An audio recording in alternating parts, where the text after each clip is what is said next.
원래 드보라 여자 사사로 등장하는 사람이고 그의 동역자 바락으로 나오는데, 또 재밌는 것은 히브리서 11장에 믿음의 수상자 명부에는 누가 올라와 있어요?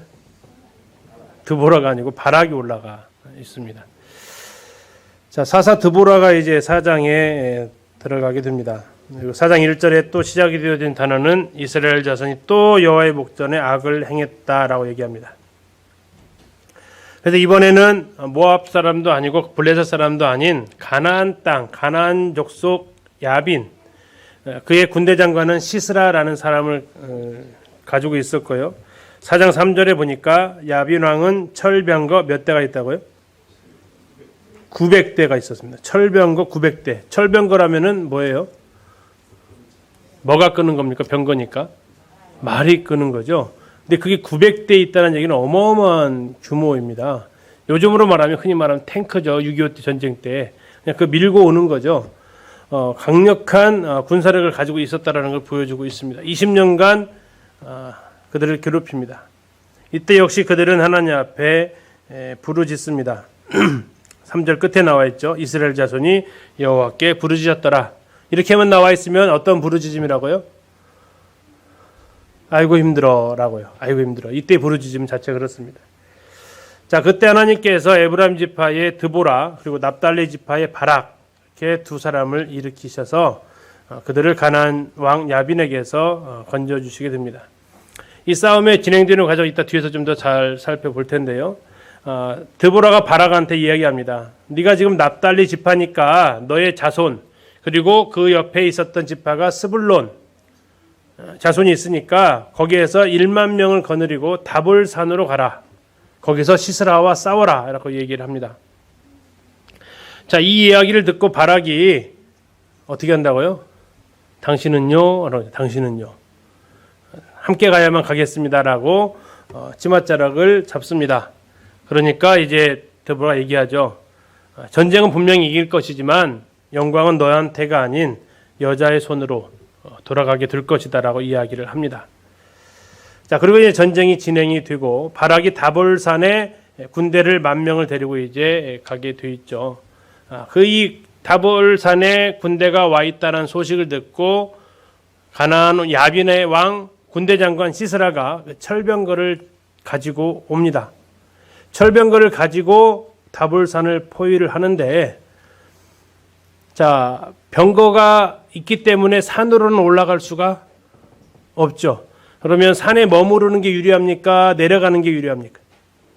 머무르는 게 유리하죠. 있으면 어차피 백병전이잖아요. 근데 내려가면요, 어떻게 됩니까? 달리는 사람하고 마차하고 싸움이 되는 거죠. 그러면 내가 장군이라면 내려가실래요? 기다리실래요? 당연히 기다려야죠. 당연히. 상식적으로는 그렇습니다. 그런데 어떻게 하라고요? 내려가라는 겁니다. 내려가라. 밑에 막 전차 부대가 있는데 그 밑으로 내려가라는 얘기예요. 6.25 영화 보셨습니까? 탱크 오는데 막 거기 포탄 하나 들고 뛰어드는 식으로 가라는 얘기죠. 그런데 내려가는데 이겼어요. 어떻게 이겼을까요?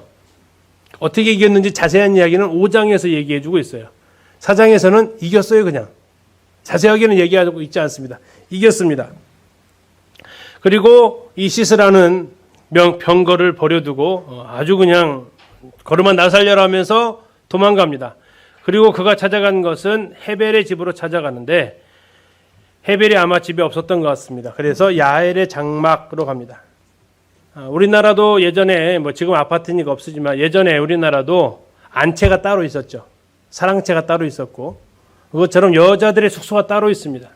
지금 베두인 족속이라고 하는 그들도 여자들의 숙소가 따로 있고 남자들의 숙소가 따로 있습니다. 그리고 여자들의 숙소에는 절대 누가 못 들어가요? 남자들 절대 못 들어갑니다. 만약에 들어가면요, 그 남편이 죽여도 괜찮습니다. 그 정도. 아주 철저히 남녀 내외를 하는 곳인데, 근데 지금 누구의 장막으로 들어갔다고요? 야엘의 장막으로 들어갑니다. 자, 4장 17절 보시면요. 4장 17절입니다. 시스라가 걸어서 도망하여 겐세람 헤벨의 아내 누구의 장막이요? 야엘의 장막에 들어갑니다. 여인들의 장막에 들어간 거예요. 그래서 이제 이 이 문화를 좀 더 깊게 하는 사람들은 아마 이런 부분에 대해서 이제 더 그 이상의 상상까지 하기도 합니다. 자, 어쨌든 이 부분에서 야헬은 침착을 유지하게 되고 시스라가 쉴 수 있도록 합니다. 그리고 그에게 우유를 먹입니다. 왜 우유를 먹였을까요? 재우려고 그렇습니다. 와, 굉장한 지혜죠. 혹시 잠 안 오시면 어떻게 하라고 들어보셨어요? 불면증이 있으면 우유를 따뜻하게 데펴서 드시면 잠이 그래도 잘 수 있대요. 굉장히 이 사람은 진작 알았어, 이 사실을. 그래서 우유를 먹여가지고 시스라가 잘 때 기다립니다. 그리고 이제 잠이 고온이 든 상황을 확인하고 뭐를 꺼내 듭니까? 21절 보시면 4장 21절 그가 깊이 잠드니 헤벨의 아내 야헬이 뭘 들었어요? 장막 말뚝을 가져옵니다. 그리고 또 다른 한 손에는 뭘 들었어요? 방망이를 들고 옵니다. 그리고 그에게로 가만히 갑니다. 왜 가만히 가요? 깨니까, 그죠? 가만히 가서 말뚝을 어디에다가요? 관자놀이. 그러니까 지금 이 시스라는 어떻게 자고 있었다라는 거예요? 편히 누워 잤을까요? 엎드려 잤을까요? 옆으로 잤을까요? 그러겠지. 옆으로 자야 되지. 그래야 관자놀이가 보일 거 아닙니까? 관자놀이가 보이니까 그 다음에 어떻게 했습니까? 그의 관자놀이에 박았습니다. 여자들 무섭죠? 무섭습니다. 어떻게 자매님들 가능하시겠습니까? 성경의 여인은 호리호리한 여성이 아니죠. 잠언에 나온 현숙한 여인은 어떤 여인입니까? 일을 굉장히 잘하는 여인이 현숙한 여인입니다. 한 방에 보내신 것 같습니다. 그렇지 않으면 깨가지고 당할 수 있기 때문에 그렇다는 얘기는 이 아이는 말을 많이 해봤다는 얘기예요. 그렇죠? 천막을 자주 쳤다는 얘기입니다. 이 가나안 문화는 여자들이 천막 치는 일을 했다라는 얘기를 우리는 또 생각할 수 있겠습니다. 자, 그렇게 해서 결국 시스라는 이 철병거를 가지고 있었던 장군은 여인의 손에 의해서 죽임을 당하게 됩니다. 그리고 이제 5장에서 어떻게 싸웠는지를 그 노래를 통해서 아주 자세하게 풀어 설명을 하고 있습니다. 자, 드보라가 노래를 하고 바락도 같이 노래를 합니다. 이스라엘의 영솔자들이 영솔하였고 백성이 즐거이 헌신했다. 이 그들이 함께 인도자하고 백성들이 이 전쟁에 함께 연합해서 승리를 가져왔다라고 얘기합니다. 그 모습은 마치 과거의 출애굽 과정 가운데 하나님께서 그들을 보호하시고 함께 하셨던 것을 생각나게 한다라고 할 정도로 이 전쟁은 굉장한 그들 가운데 영광이었습니다. 자, 이 전쟁이 나게 되는 그 배경을 잠시 얘기를 하고 있습니다. 그때 당시에는 대로로 다니지 못했다라고, 오솔길로 다녀야 했다. 마을 사람들은 마을 대문 밖으로도 나가기 어려웠다. 왜 그랬을까요? 나가면 맞는 거죠. 나가면 빼앗기는 겁니다. 그러니까 숨어서 다녔다. 이 가나안 왕이 얼만큼 포악하게 그들을 다스렸는지를 보여주고 있는 장면입니다. 백성들은 우상 숭배를 했고 무기는 없었다. 아까 보셨던 대로 철병거 900승대 그냥 무기 들고 싸워야 되는 상황이었다는 얘기입니다. 자, 그런 가운데서 전쟁이 일어나게 되었고 이스라엘 백성들의 헌신하는 모습을 자세히 표현하고 있습니다. 자, 14절부터 보시면 이 전쟁에 동역을 했던 사람들이 나오고 있습니다. 에브라임 사람, 베냐민 사람, 마길은 요단 동편, 요단강 건너편에서 온 사람들입니다. 마길, 스불론, 이사갈, 이들은 굉장히 열심히 싸웠다라고 이야기를 합니다. 스불론, 이사갈은 이 납달리랑 같이 갈릴리 주변에 있었던 가나안들이 직접적으로 많이 고통을 당했던 민족이죠. 에브라임 아까 말씀드린 드보라에 관련된 부족 지파였었고요. 자, 그들이 함께 이 일에 동역했다고 얘기합니다. 특별히 수고한 사람들도 얘기합니다. 스불론과 납달리 같은 경우 굉장히 그들은 목숨을 돌아보지 않고 싸웠다라고 얘기합니다. 아까 말씀드린 1만 명은 어디서 군사를 동원했어요? 스불론과 납달리에서 동원했단 말이에요. 그들이 정말 목숨 걸고 싸웠다라는 얘기입니다. 아까 이제 다볼산에 있었던 아마 그런 사람들 연관이 되겠죠. 그리고 야엘은 4절에 걸쳐서 이 야엘을 칭송합니다. 드보라가 얘기했잖아요. 이 모든 영광이 야엘한테 갈 것이다. 자, 여기까지는 괜찮은데 문제는 함께 하지 않았던 사람들입니다. 자, 16절 가서 보시면 르우벤은 이 전쟁에서 뭐 하고 있었나 얘기하고 있습니다. 5장 16절입니다. 네가 양에 했을 때 이 네가는 르우벤입니다. 15절 끝에 있습니다. 네가 양의 우리 가운데 앉아서 목자의 피리 부는 소리를 들음은 어찌 됨이냐. 르우벤 시냇가에서 큰 결심이 있었도다. 자, 르우벤은 요단 동편이에요, 서편이에요? 요단 동편이에요. 그러면 요단 서편 땅에서 전쟁이 일어나고 있죠. 그러면 그들이 요단 서편에서 전쟁이 일어난 것에 참전하려면 뭘 건너야 돼요? 요단강 건너야 돼요. 그건 이제 여기 그 냇가로 표현하고 있었는데, 그런데 그들이 요단강을 건넜다고요, 안 건넜다고요? 안 건너고 뭐만 하고 있었다고요? 자, 양치기 하면서 뭐 했어요? 결심했대요, 결심. 행동은 하지 않고 뭐만 했다는 얘기예요? 마음만 먹은 거예요. 자, 17절에는 길르앗은 요단강 저쪽에 거주하며, 이건 길르앗은 므낫세 반지파 오른쪽 제일 위에 있었던 지파입니다. 다음에 단은 배에 머무름이 어찌 됨이고, 이게 고기 잡고 있었다는 얘기예요. 아셀은 해변에 앉으며 자기 항만에 거주했다라고 얘기합니다. 전쟁에 참여했다고 안 했다고요? 안 했다는 얘기예요. 지금 한쪽에는 열심히 전쟁하고 있는데 여기 뭐 하고 있었다는 얘기입니까? 그러면 그냥 자기 삶을 살고 있었다는 얘기예요. 자, 제일 저주받은 데가 메로스인데요. 23절입니다. 여호와의 사자의 말씀에 메로스를 저주하라. 너희가 거듭거듭 그 주민을 저주할 것은 그들이 와서 여호와를 돕지 아니하며 여호와를 도와 용사를 치지 아니함이라 하시도다. 왜 이렇게 메로스는 더 저주를 받았을까요? 거듭 더블로 저주를 받았을까요? 지금 르우벤 도왔어요, 안 도왔어요? 안 도왔죠. 길르앗, 단, 아셀 안 도왔잖아요. 그런데 거듭 이렇게 말하지는 않아요. 그런데 메로스를 향해서는요. 여호와의 사자의 말씀에 메로스를 저주하라. 거듭 그 주민들을 저주하라고 했어요. 안 도운 건 똑같은데 왜 메로스를 향해서는 이렇게 저주가 더 강했을까요? 왜 그랬을까요? 그들은 가까이에 있었어요. 자, 우리 지도 생각하셔야 돼요. 르우벤 지파는 이 전쟁하고 거리가 어때요? 제일 멀리 떨어져 있어요. 저 밑에 있어요. 르우벤 지파. 르우벤 갓 므낫세 지파니까 상당히 떨어져 있어요. 다음에 그 다음 나와 있는 길르앗도 저 위쪽에 있어요. 요단 서편 위쪽에. 단과 에셀은 지중해 쪽에 살고 있었어요. 거리적으로 꽤 돼 있는 민족들이었어요. 그러나 그들조차도 이 전쟁에 참여하지 않은 것은 책망받았는데 메로스는요. 어디에 있어요? 그 전쟁이 한복판에 있었던 민족이라고요. 그럼에도 불구하고 뭐 하지 않았다고요? 여호와를 돕지 않았다. 이 전쟁이 전혀 나몰라라 했다라고요. 그래서 거듭 그들은 저주를 받게 됩니다.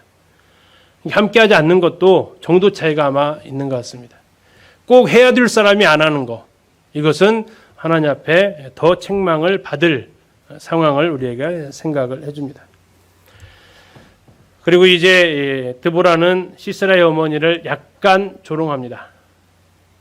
시스라의 어머니가 뭐라고 합니까?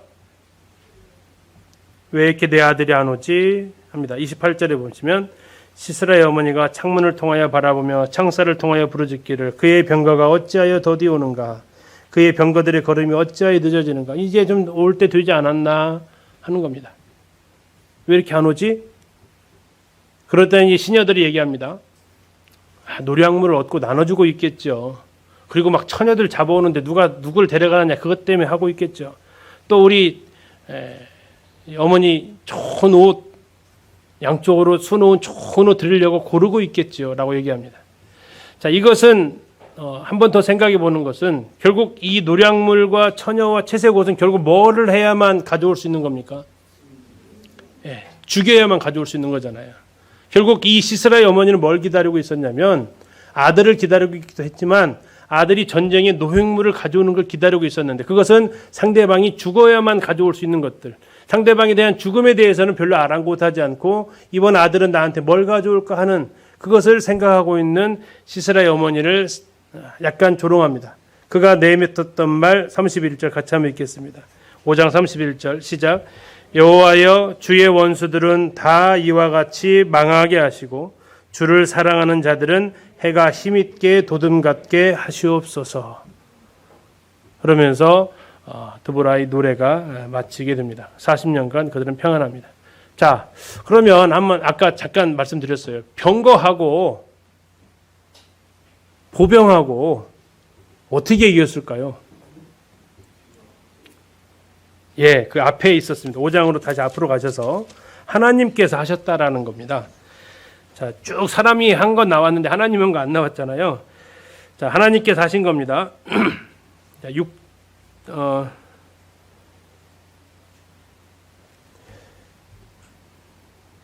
10 잠깐만요.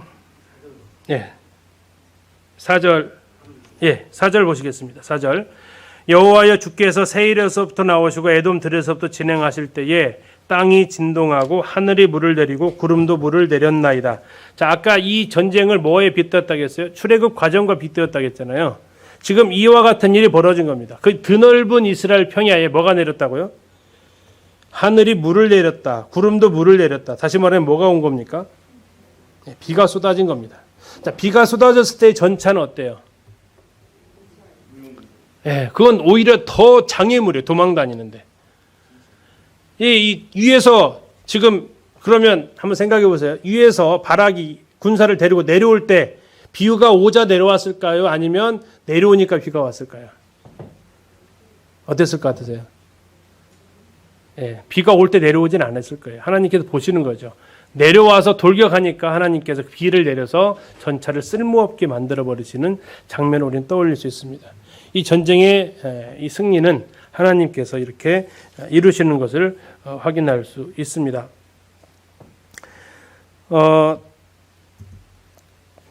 지금 보이시는 산이 하나 있죠. 저기 무슨 산이에요? 무슨 산이겠어요? 이게 어디서나 다 보여서 다볼산입니다. 왜 다볼산이라고요? 어디서나 다 보여서 다볼산입니다.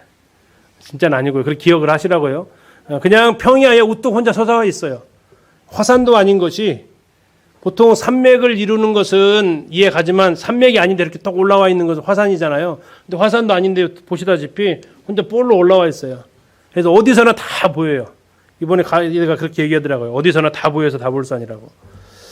자, 왕들이 와서 싸울 때에 가나안 왕들이 무깃도 물가 다안하게서 싸웠으나 은을 탈취하지 못하였도다. 승리하지 못했다. 왜? 이 납달리와 스불론 지파가 이 전쟁에서 승리했다는 얘기입니다. 지금 군사들이 어디에 있었다고요? 여기에 지금 있었다는 얘기예요. 누구의 군사가? 바락과 그의 군대가 여기 있었고, 이 밑에는요, 시스라의 철병거가 여기에서 지금 이제 포위를 하고 있었다는 거죠. 그런데 상상을 깨고 여기에서 쳐 내려온 겁니다. 산에서. 밑에는 뭐가 있는데? 예, 밑에는 철병거 있는데 쳐 내려온 거죠. 자, 영상을 잠시 보시면서 다볼산, 이스라엘 못 가시는 분들을 위해서 잠시 한번 보여드릴게요. 다볼산 위에서 찍은 겁니다.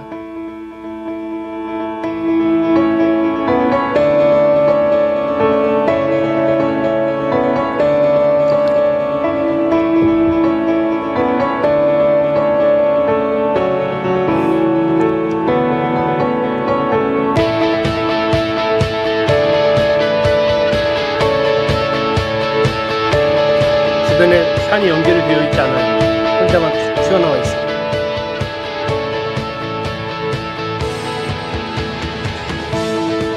이제 싸움 전쟁했던 장소를 보시겠습니다. 밑에서 지금 병거 900개가 보이셔야 돼요. 내려오기만 해봐라 하면서 딱 진치고 있는 모습이 보이시고, 이때 이제 드보라가 신호를 합니다. 싸워라! 외칩니다. 내려가서 싸워라. 그러니까 어떻게 한다고요? 저 밑에 저렇게 있는데요 하는 게 아니라 전군 출동을 합니다. 그때 무슨 일이 벌어진다고요? 하늘에서 불이 내려왔어요. 이 땅이 굉장히 보시면 땅이 좋아 보이세요? 척박해 보이세요? 굉장히 좋은 땅이에요. 아주 색깔 자체가 황토보다 더 짙은 색깔을 띠고 있어요. 그래서 거기는 완전히 진창이 되고 오히려 철병거는 방해물이 됩니다. 믿음으로 내려갔던, 지금 내려오는 군사 보이시죠? 그래서 이 장면을 떠올리셔야 돼요. 여기서 그 함성과 함께 내려가서 가나안을 공격했던 것을 떠올려 볼 수 있습니다. 이 버스는 못 올라가서 저희들이 가면은 거의 못 가는데요. 작은 차밖에 못 올라가요. 그래서 이제 올라가가지고 여기 올라가면 이게 주님 변모산이라고 또 얘기를 하기도 합니다. 그래서 주님 변모했던 교회가 이 안에 있습니다. 자, 이제 신약에 가서 좀 볼 거고요. 엘리야 수도원에 가서 850명과 싸웠다고 하는 그곳에 올라가면 이스라엘 평야가 이스라엘 골짜기에 이렇게 다 보입니다. 자, 이제 아까 기송강이 범람했다라고 나오는데 그 기송강이 이렇게 흐르고 있습니다. 이 기송강이 흐르는데 기송강 잘 안 보여요. 안 보이는 걸 어떻게 할 수 있냐면요. 안 보이니까 지금 흰색으로 칠해놨어요. 안 보이니까. 그리고 이제 우리가 지금 방금 보셨던 다볼산이 여기 있습니다. 다볼산 옆에 나사렛이 있고요. 나중에 이제 7장에서 나오는 모레산, 미디안 족속이 진쳤던 곳이 있습니다. 수넴이 소그룹 있죠. 이 모레산 앞뒤로 수넴이라는 마을이 있고 나인성, 신약에 나오는 나인성 과부의 마을이 있습니다. 그리고 사울이 싸우다가 죽었다는 길보아산이 있고요. 이스라엘 왕궁터가 이렇게 자리 잡고 있습니다. 근데 이번에 가서 봤어요. 뭘 봤냐면 기손강을 봤어요. 보이시나 모르겠어요. 좀 확대를 좀 해드리면요. 이게 지금 기손강이 이렇게 흐르고 있습니다. 보이세요? 이게 이렇게 흐르고 있어요. 이번에 비가 많이 와서 저 정도 흐르는 거예요. 비가 많이 와서. 근데 그때 당시 이게 강이 범람했다고 지금 나오고 있습니다. 결국 이 지역 자체가 철병가가 다닐 수 없는 통로가 되면서 저 앞에 있었던 다볼산에서 이렇게 이제 전쟁이 이어지는 군대 전쟁이 있었던 것을 확인해 볼 수 있습니다. 이 장소가 지금 아까 말씀드렸던 바락하고 시스라의 군대가 전쟁했던 이스라엘 골짜기, 이스라엘 평야가 되겠습니다. 다시 정리를 해보면 첫 번째 드보라가 라마와 베델 사이 에브라임 지파에서 통치를 하고 있었습니다. 그때 가나안 왕 야빈이 지배를 하고 있었고, 그래서 이들을 치기 위해서 가데스로 올라갑니다. 가데스가 어디 있냐면 저 위에 있습니다. 여기가 가데스입니다. 게데스 가데스라고 하는데 여기에 올라가서 여기에 살고 있었던 사람이 누구라고요? 남자 이름이 바락이라고요. 바락이 납달리 지파 사람인데 여기에서 납달리 지파하고 이게 지금 납달리 지파하고 스불론 지파에서 군대 1만을 모집하라고 얘기를 합니다. 군대 1만을 모집하게 되고 이제 이사갈 방백, 여기 이사갈 있죠. 여기서부터 쭉 올라갑니다. 이사갈 방백들도 이제 드보라와 함께 전쟁을 합니다. 이게 지금 이스라엘 골짜기예요. 여기에서 이 세 지파가 중심으로 해서 전쟁을 하게 되고 기송강이 지금 여기 이렇게 흐르고 있습니다. 이게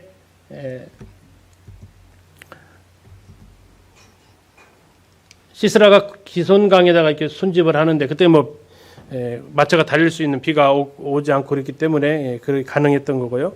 보통 전쟁은 농사철에 해요? 농사 아닌 철에 해요? 농사 아닌 철에 해요. 다 먹고 살아야 되니까. 그래서 이때는 비가 안 왔다는 얘기예요. 쉽게 얘기하면. 안 오는 계절에 비가 쏟아졌다는 얘기예요. 이건 하나님께서 하셨다는 얘기입니다.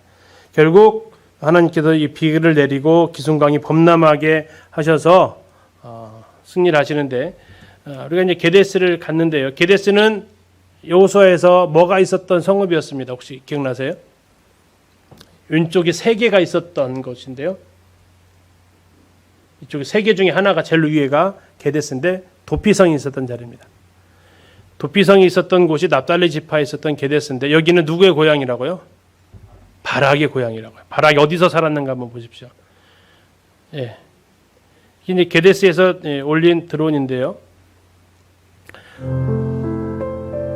역시 딱 그 높은 곳에 있습니다. 텔처럼 되어 있어서 주변에 이렇게 넓은 갈리 산지에 이 평야가 이렇게 펼쳐져 있는 곳입니다.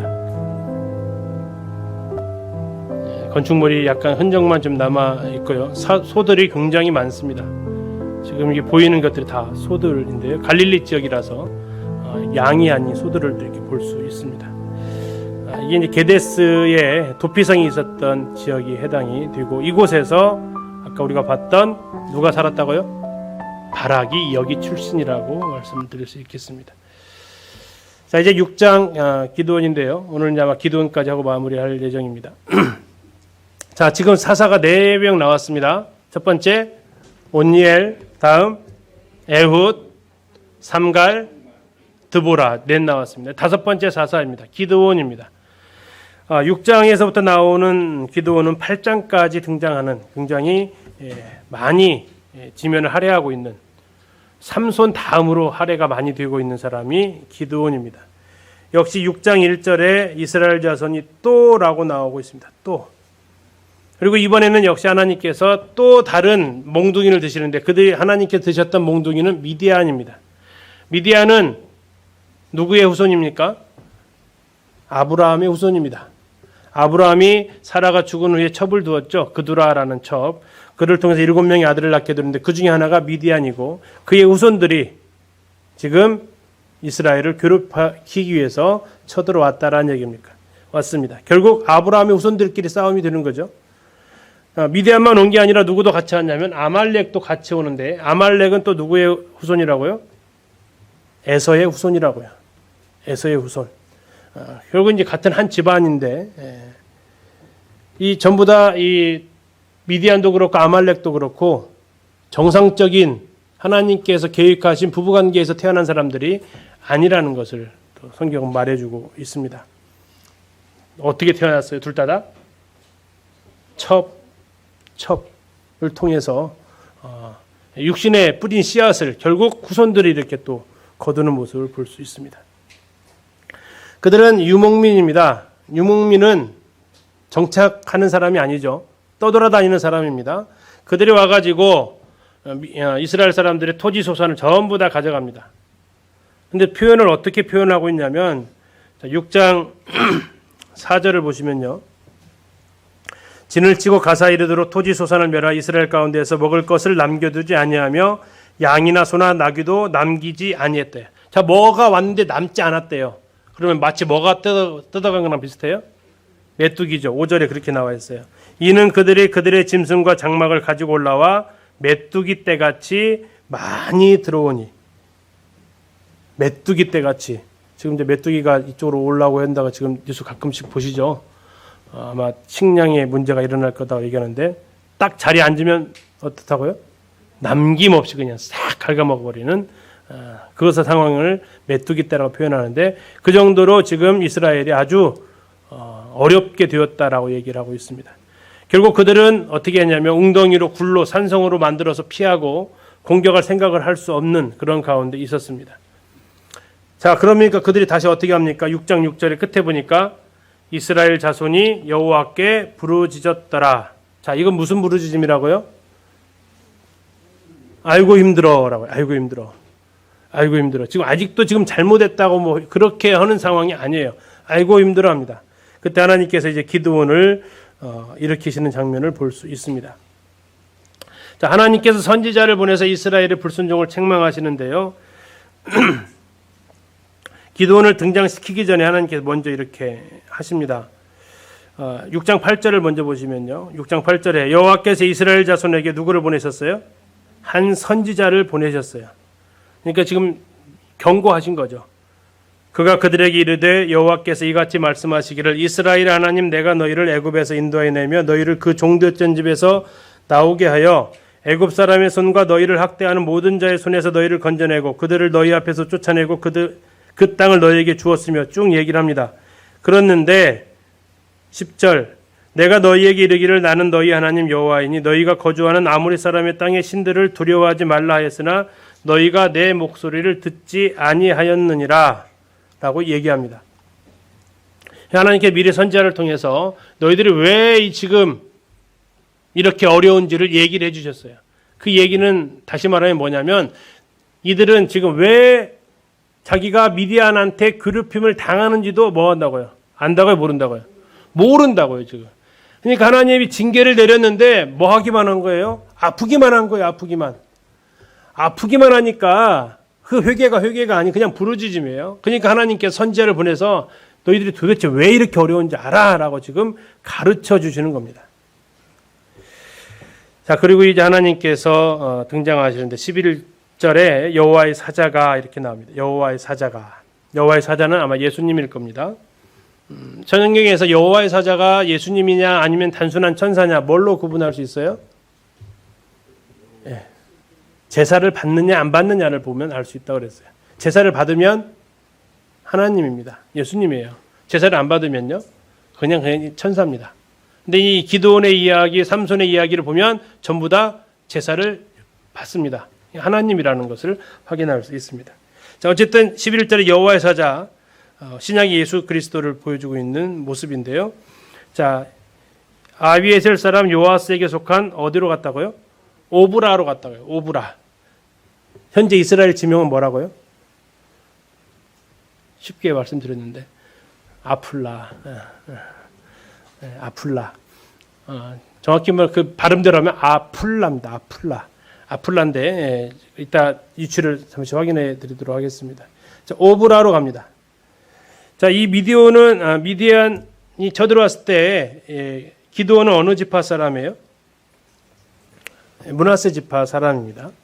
자, 이제 그걸 기억하시고 자, 와서 얘기합니다. 큰 용사여 여호와께서 너와 함께 계시도다. 자, 11절 끝에 보시면 이게 큰 용사인지 아닌지를 좀 보셔야 돼요. 11절 끝에 보세요. 기드온이 미디안 사람에게 알리지 아니하려 하여 밀을 어디에서요? 포도주 틀에서 타작하더니. 왜 밀을 포도주 틀에서 타작을 해요? 밀은 타작마당에서 해야 되거든요. 근데 왜 여기서 합니까? 들키면 어떻게 될까 봐요? 뺏기는 거죠. 들키면 뺏기니까 그러면은 어떻게 해요? 큰 용사예요? 어떻게 생각하세요? 근데 왜 큰 용사라고 했을까요? 자, 세 가지 보기를 드릴게요. 하나 고르세요. 자, 왜 큰 용사라고 했느냐? 첫 번째, 앞으로 큰 용사가 될 거니까. 네. 앞으로 큰 용사가 너는 될 거야 라는 겁니다. 두 번째, 왜 큰 용사냐? 여호와께서 너와 함께 하시니까 너는 큰 용사야. 여호와께서 너와 함께 하는 사람이기 때문에 너는 큰 용사야. 그리고 세 번째, 앞으로 너는 큰 용사가 될 거야. 미래형. 자, 첫 번째, 너는 앞으로 큰 일을 할 사람이니까 큰 용사야. 두 번째, 여호와께서 함께 하시니까 큰 용사야. 세 번째, 너는 앞으로 큰 용사가 될 거야. 몇 번째? 두 번째요? 몇 번째요? 두 번째? 예. 뭐 성경에서 나와 있지 않으니까 상상 선택하시죠. 제 개인적으로는 세 가지 다가 아닐까 싶습니다. 정말 놀라운 일들 합니다. 그런데 이제 하나님께서 함께 하시기 때문에 하죠. 1번, 3번은 전부 다 2번이 기초가 됐기 때문에 가능합니다. 자, 어쨌든 큰 용사라고 불러주십니다. 예수님께서 베드로를, 요한의 아들 시몬을 뭐라고 부르셨어요? 베드로 뜻이 뭐라고요? 반석, 반석이 반자가 무슨 반자라고요? 너럭바위. 베드로 하는 행동 보면 너럭바위예요, 조약돌이에요. 근데 뭐 너럭바위라고 한다고요. 넌 너럭바위야. 자, 이 하나님께서 우리를 바라보시는 시각이에요. 자, 옆에 분한테 한번 해보십시오. 뭐라고요? 큰 용사요. 한번 해주십시오. 예, 도저히 안 보이세요, 그렇게요? 왜 큰 용사라고요? 예, 하나님께서 함께 하시니까요. 예. 그래서 하나님께서 함께 하시니까 앞으로 큰 일을 할 거니까. 하나님께서 함께 하시기 때문에 큰 용사가 될 거니까. 우리가 그렇게 하나님께서 인정하신 호칭이라는 겁니다. 자, 그랬더니 기드온이 그것을 수긍하지 않습니다. 여호와께서 우리와 함께 계시면 어찌하여 이 모든 일이 우리에게 일어납니까? 출애굽 이적은 어디 있습니까? 지금 못 살겠습니다. 지금 제 꼴을 한번 보십시오. 포도주 틀에서 밀 타작하는 이 제 꼴을 보십시오. 하나님은 안 계시는, 우리랑 함께하지 않습니다. 하나님이 함께 하신다고 아닌 것 같아요. 그러니까 사자가 다시 얘기합니다. 가서 너의 힘으로 이스라엘을 미드안 손에서 구원하라. 내가 너를 보냈다. 하나님 참 이해가 안 가죠. 하나님 하시면 쉽잖아요. 근데 어떻게 하시기를 원하세요? 네, 사람을 통해서 하고 싶으신 거죠. 하나님이 하시면 얼마나 쉽겠습니까? 그런데 하나님은 우리를 통해서 하고 싶은 거예요. 아까 드보라 바락 전쟁에서 하늘에서 뭐가 내립니까? 물이 내리니까 그들이 준비한 900승 철병과 아무 쓸모가 없어지잖아요. 그러면 벼락까지 쳐가지고 다 죽이죠, 그냥. 그러나 하나님께서 기적을 베푸시고 아까 전쟁을 가르치신다 그랬죠? 전쟁을 가르치는 게 무슨 목적이라고요? 하나님 경험하게 하려고요. 싸움 기술 가르쳐 주는 게 아니고 전략 짜는 거 가르쳐 준다라는 것이 전쟁을 통해서 가르치는 게 아니고 하나님을 경험하게 하려고 하는 거예요. 하나님을 경험하려면 같이 있어야 돼요? 떨어져 있어야 돼요? 같이 있어야 되죠. 그러니까 어떻게 한다고요? 여호와께서 너와 함께 하겠다. 여호와께서 너와 함께 하겠다. 그리고 내가 너를 보낸다. 그러니까 얘기합니다. 주님, 제가 무엇으로 이스라엘을 구원합니까? 나를 보십시오. 지금 하고 있는 것도 참 쪼잔하지만 나는 원래 극히 약합니다. 그리고 나는 가장 작은 자입니다. 나 못합니다. 자, 이거 하면 혹시 누구 떠오르세요? 나 못합니다 하는 사람들. 모세 나오죠, 모세. 예. 또 누가 나오세요? 뭐 예레미야도 나옵니다. 아, 나 못해요. 예. 그때 이제 사자가 얘기합니다. 내가 반드시 너와 함께 하겠다. 그러니까 표징을 좀 보여달래요. 그 증거를 좀 보여달라고 합니다.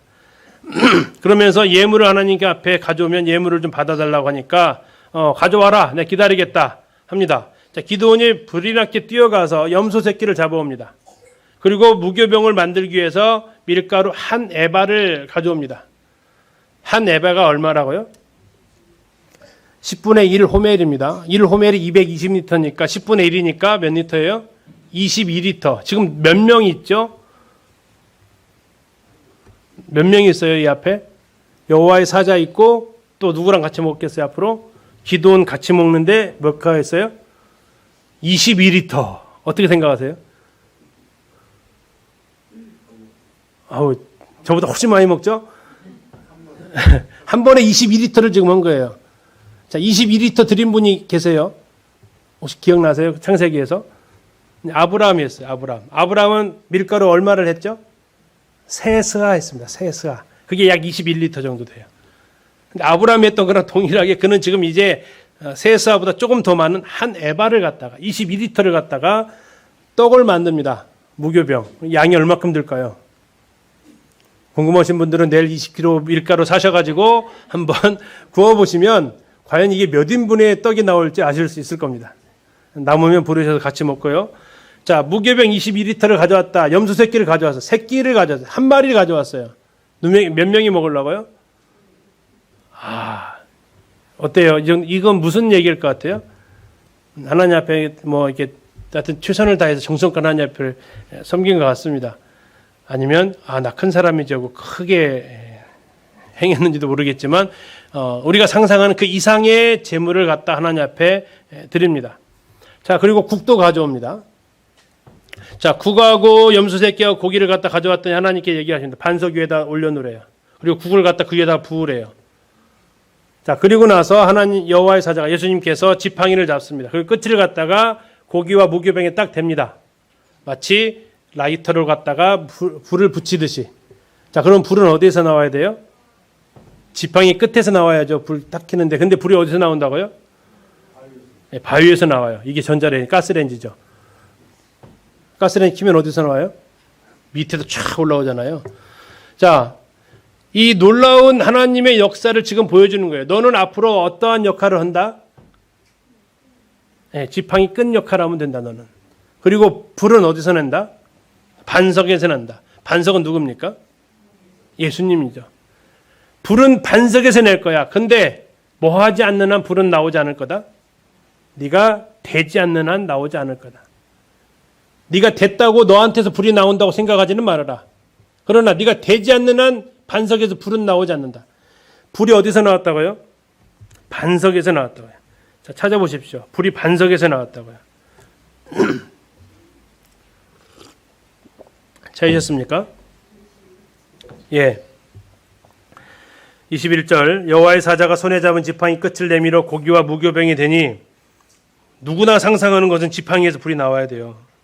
그런데 불이 어디서 나왔다고요? 바위에서 나와 고기와 무교병을 살랐고 여호와의 사자는 떠나서 보이지 않았다.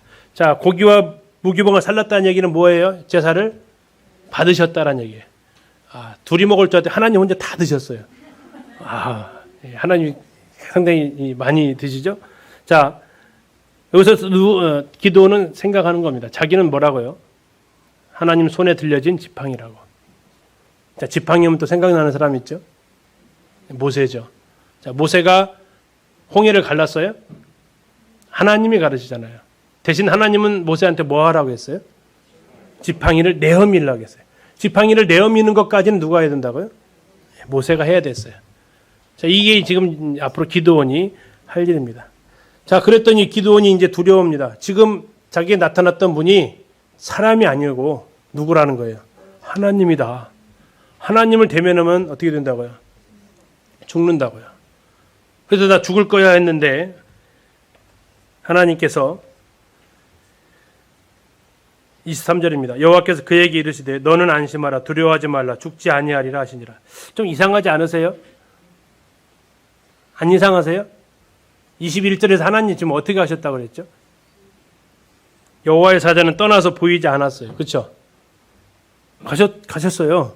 근데 23절에서 다시 나타나세요. 왜 나타나셨을까요? 가다 보니까 저거 지금 당장 죽게 생긴 거예요, 지금.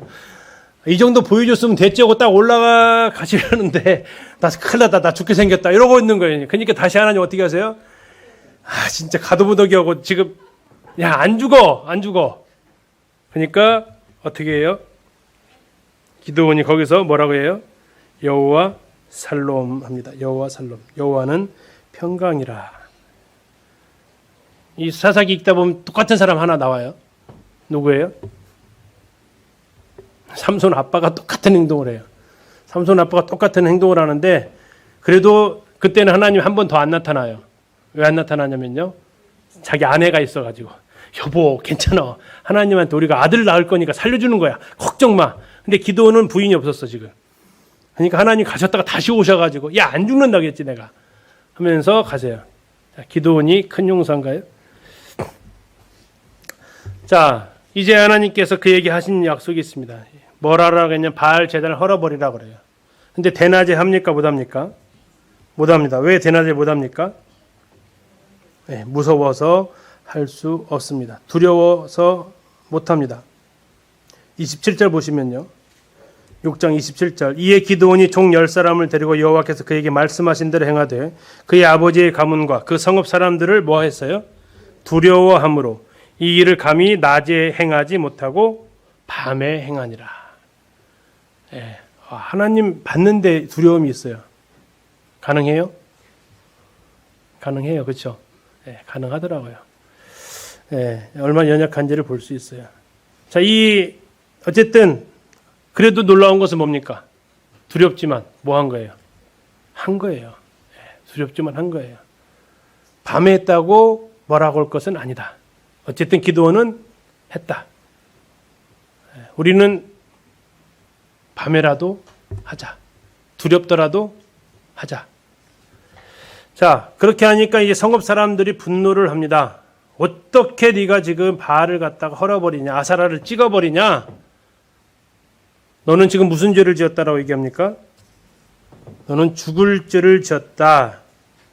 31절에 얘기합니다. 30절에 너는 죽어야 된다. 30절 성읍 사람들이 여호와에게 이르되 네 아들을 끌어내라. 그는 당연히 죽을지니.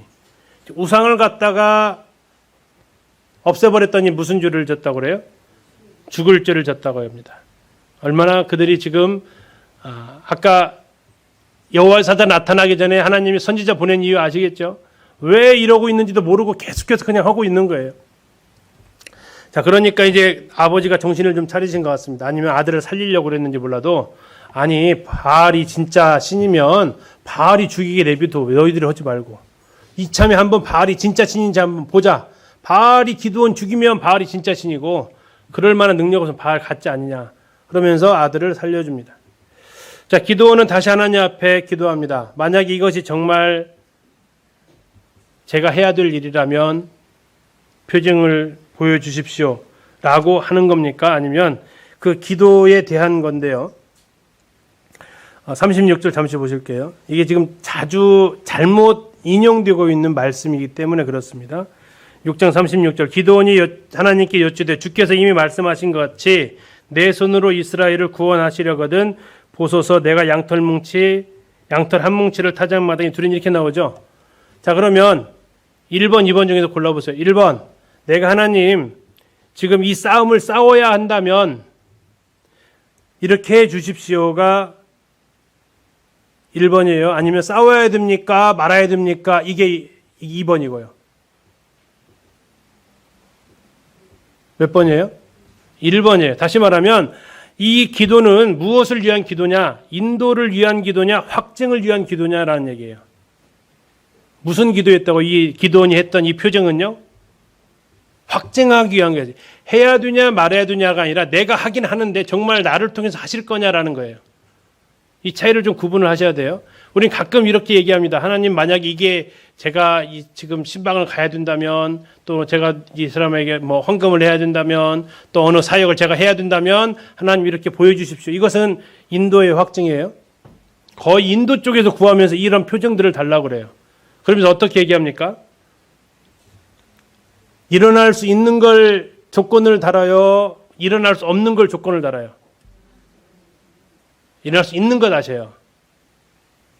자, 예를 들어서 제가 혹시 그 형제를 만나봐야 된다면 그 형제가 먼저 전화하게 해주십시오. 혹시 그런 적 있으세요? 저는 있으니까 지금 말씀드린 거예요. 제가 먼저 하게 되면 이게 혹시 내 의지로 하는 거 아닌가 하나님 싶습니다. 근데 그 형제에게 상당히 필요하면 그 형제가 먼저 혹시 전화를 오게 해주십시오 라고 기도해 본 적이 있어요. 이게 지금 잘못한 건데요. 이건 일어날 수 있어요, 없어요? 있어요, 없어요? 있어요. 그래서 어느 분은 이렇게 얘기해요. 그런 식으로 뜻을 구하고 싶으면 이렇게 기도해라. 하나님, 제가 만약 그 형제에게 신방을 가야 한다면 대통령한테 저한테 연락이 오게 해 주십시오. 일어날 수 있어요, 없어요? 맞아요, 없어요. 거의 없죠. 근데 조금 더 나아가면요. 제가 만약 이 일을 해야 된다면 트럼프 대통령한테 전화가 오게 해 주십시오.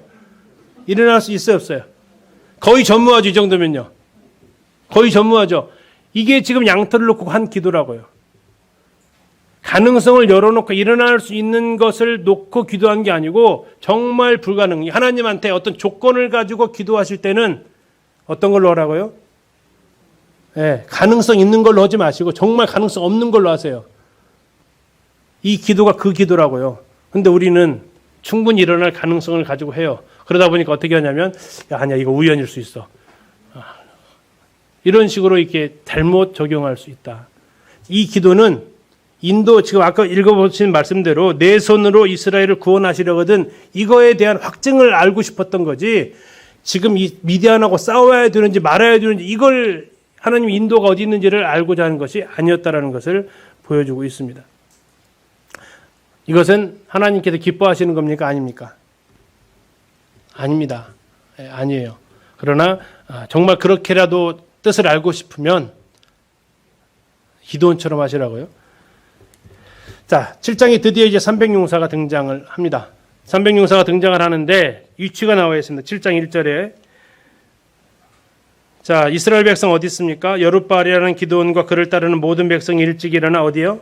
하롯셈 곁에 진을 쳤습니다. 미디안의 진영은요, 그들의 북쪽이요 모레산 앞 골짜기에 있다. 그러면 지금 누가 위에 있다는 얘기예요? 미디안 족속 위에 있고 북쪽이니까. 다음에 이스라엘 백성은 밑에가 남쪽이죠. 밑에 있어요. 그러니까 하롯셈이 밑에 있어야 되고 그 위에가 어디가 있어야 돼요? 모래산이 있어야 된다고요. 이해 가셨죠? 북쪽에 있으니까 위 아래로 구분하시는 겁니다. 이게 밑에 지금 남쪽에 이스라엘 백성들이 진치고 있고 하롯셈입니다. 북쪽은 모래산입니다. 산으로 말하면 하롯셈은 길보아산 끝마무리에 있고요. 다음에 이 미디안 족속은 모래산이라고 바로 그 길보아산 위에 있는 산이 모래산입니다. 하여튼 여기에서 그 두 지금 진영이 이렇게 나누어서 진을 치고 있습니다. 자, 근데 숫자를 봤더니 지금 몇 명이에요? 자, 7장 3절에 보니까 돌아간 백성 22,000, 남은 백성 10,000명. 그러니까 몇 명입니까? 32,000입니다. 자, 미디안 족속은 나중에 뒤에서 보니까 135,000입니다. 135,000 대 32,000 몇 대 몇? 발 안 나와요. 약 1대 4. 얼마 돼요? 자, 이 정도면 싸울만 해요? 좀 힘들어요? 힘들죠? 힘들어요. 그런데 하나님 뭐라고 하신다고요? 많아. 그래, 많아. 너무 많아. 많아도 너무 많아. 왜? 이기면 네 힘으로 이겼다고 할걸? 그리고 아마 이기면 더 기세 등등 할걸? 왜? 1대 4를 이겼으니까. 그러니까 하나님 어떻게 해요? 두려워하는 자들 다 내보내. 신명기에서 말씀하고 있는 구절이기도 합니다. 전쟁은 두려워하는 자는 참여하지 못하게 해요. 그랬더니 몇 명 남았어요? 와, 22,000명이 가버렸어요. 22,000명. 몇 명 남았습니까? 10,000명 남았습니다. 이 정도면 된다. 이제 13만 5천 대 만. 자, 몇 대 몇이에요? 1대 13.5입니다. 자, 이 정도 되면요. 큰일 났죠. 큰일 났죠. 근데 하나님이 다시 뭐라고 하신다고요? 많아. 그래서 어떻게 합니까? 이제 다시 여기서 추려야 돼. 개울가로 들어가. 하루샘이 있으면 샘이 흐르는 물이 쭉 있습니다. 그래서 보실 거예요. 가면 거기서 물을 먹으라고 그래. 그러면 사람들이 물을 먹을 거야. 그랬더니 9,700명은 어떻게 먹어요? 예, 무릎 꿇고 그냥 고개를 갖다가 쉽게 막으면 고개를 물에다 받고 먹어요. 예, 가세요? 이 물이 있으면 그냥 고개를 받고 이렇게 먹는 사람들이 얼마라고요? 9,700명. 300명은요? 손으로 떠서 먹는 거예요. 컵으로 말하면 빨대로 먹는 거죠, 지금. 이 사람이 300명. 자, 그래서 하나님이 누구를 돌아가라고 그래요? 9,700명 돌아가라고 그래요. 아, 막 고기 받고 먹은 사람. 왜 이 사람들을 돌아가라고 해요? 그럼 300명하고 9,700명 가장 큰 차이점 뭐예요? 자, 우리가 이제 보통 생각하는 것이 왜 이 300명이 뽑힙니까? 주변을 살피면서 먹었다고 하거든요. 주변을 살피면서 먹었다. 근데 이제 이건 한 번 더 생각해 볼 것은 하나님이 계속 지금 뭐 하려고 하시는 거죠? 뭐 하시려고 하는 거예요? 숫자 줄이려고 하시는 거죠. 근데 만약에 300명 가라 그러면 몇 명 남았어요? 9,700명 남죠. 그럼 어떻게 될 것 같아요? 자, 3차 시험 또 가셔야 돼요. 자, 9,700 대 300이 가장 큰 차이점은 뭐예요? 하나님은 숫자 적은 거 택하셨다고요. 이게 이제 저도 전에도 이제 이 9,700명은 그냥 물먹이 바빠가지고 언제 죽을 줄 몰라. 적스러우면. 근데 300명은 움켜서 먹으니까 주변 살필 수 있었다. 물론 그렇게 해석할 수 있습니다. 그걸 잘못했다는 게 아니고요. 그럼 한 번 더 생각해 보냐면 하나님이 이 과정을 하신 이유가 뭔지를 한번 생각해 본다면 9,700명과 300명의 가장 큰 차이점은 어느 게 적은가예요. 하나님 관점은. 그것도 한번 생각해 볼 수 있다는 겁니다. 왜요? 300명 용사를 뽑아가지고 이기면요. 어떻게 될 것 같아요? 아니 정말 용사 중에 용사로 300명 고르면요. 사람이 높아지지 않겠어요? 근데요. 하나님은 용사 중에 용사를 꼽은 게 아니고 32,000명에서 100대 1의 경쟁률을 뚫은 놀라운 준비된 군사들이 아니고 작은 사람. 이건 사사기에서 계속 하나님이 지금 쓰시는 사람들을 추적해 왔을 때 생각해 볼 수 있는 말씀이라고요. 자, 300명과 9,700명 카메라로 표정을 갖다 댔어요. 어떤 표정일까요? 돌아가는 9,700명 어떨 것 같으세요? 아싸 할 것 같아요. 아쉽다 그럴 것 같으세요? 자, 300명 표정은 어떨 것 같으세요? 와, 22,000명 가더니 9,700명 또 쌀까고 300명 남았어. 제대로 싸워보겠다 싶을 것 같으세요? 죽었다. 내가 왜 그렇게 물을 먹었냐? 어떨 것 같으세요? 한번 생각해 보자고. 이 장면으로 내가 어차피 300명 속에 안 들어가니까가 아니라 한번 생각을 우리가 한번 해보자고요.